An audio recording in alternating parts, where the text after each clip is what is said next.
Bonjour. Alors, voilà ma question. Je voudrais savoir comment fonctionne le système des pourboires au Québec, car cela varie beaucoup d'un pays à l'autre. Est-ce obligatoire ou non?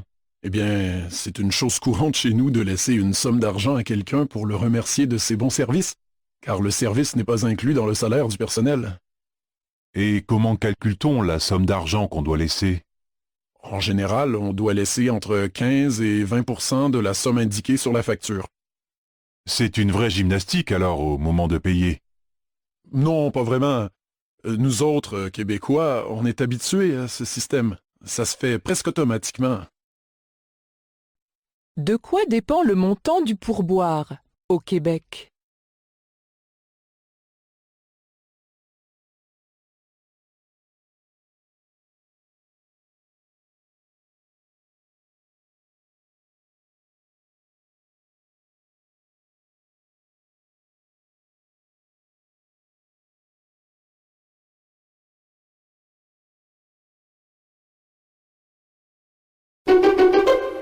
Alors, Philippe, est-ce que vous pouvez nous en apprendre plus sur votre établissement? Quand j'ai récupéré l'endroit, il s'agissait d'un lieu qui était ancien à Montréal, début 19e siècle. J'ai donc gardé ce qui était d'époque et j'ai rajouté une touche moderne, design, pour créer un espace particulier où les styles se mélangent.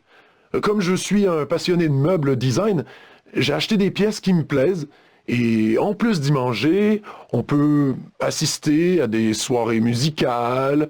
On a un DJ très connu internationalement dans le domaine de la musique électronique.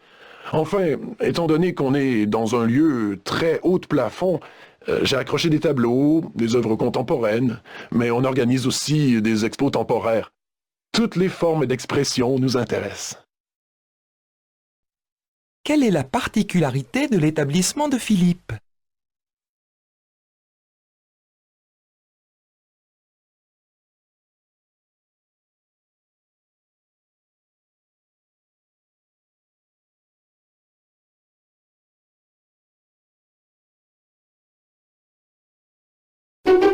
Le monde bouge partout trop lentement, certes, mais enfin il bouge, même quand on parle de sport féminin. Non que nous ne célébrions depuis longtemps nos championnes, une médaille d'or au JO n'a pas de sexe, c'est une médaille d'or pour la France, un point c'est tout, mais dès qu'il s'agit de s'intéresser à l'actualité des équipes féminines de sport collectif et de retransmettre leur compétition, bah là, les médias ont souvent tendance à détourner caméras et micros. Et quand on scrute d'un peu près les instances dirigeantes des clubs et des fédérations, là encore, beaucoup de testostérone et encore bien peu de parité. Que dénonce cette journaliste?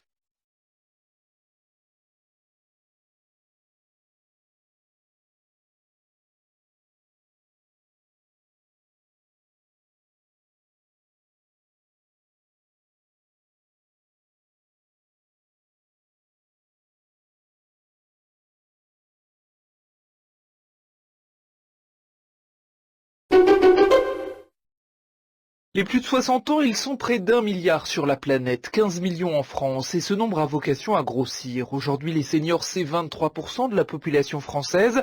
Bientôt, ce sera 30%. Des seniors qui voyagent, qui consomment, qui s'équipent, des seniors dont la santé vacille aussi et qui entrent dans la dépendance. Un marché juteux pour les entreprises et un formidable gisement de croissance et d'emploi qui n'a pas échappé à Michel Delaunay, la ministre déléguée aux personnes âgées. Dans le secteur de l'aide à domicile, on considère qu'il faut 220 000 emplois de plus d'ici 2020. Incroyable. Aucun autre ministère ne peut proposer autant de champs de croissance. Dans ce reportage, qu'apprend-on sur les seniors?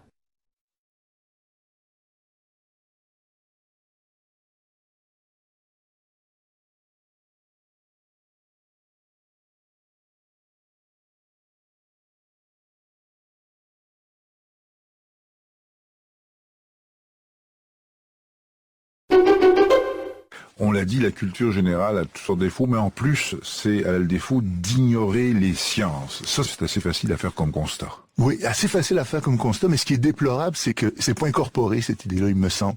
C'est-à-dire qu'on peut très bien aujourd'hui se prétendre cultiver, et les gens qui parlent de culture générale sont très souvent, ou typiquement des humanistes qui ont une culture littéraire, être cultivés sans avoir de connaissances scientifiques. Et j'irais même jusqu'à dire pire, en méprisant ou en trouvant que ça pose absolument pas problème de pas avoir de culture scientifique, ou pour prendre un exemple que j'aime beaucoup, en se vantant de rien connaître aux mathématiques. Et là, je pense que c'est une profonde erreur, et puis le livre se veut une défense passionnée, j'oserais dire, de l'importance d'incorporer des notions de culture scientifique.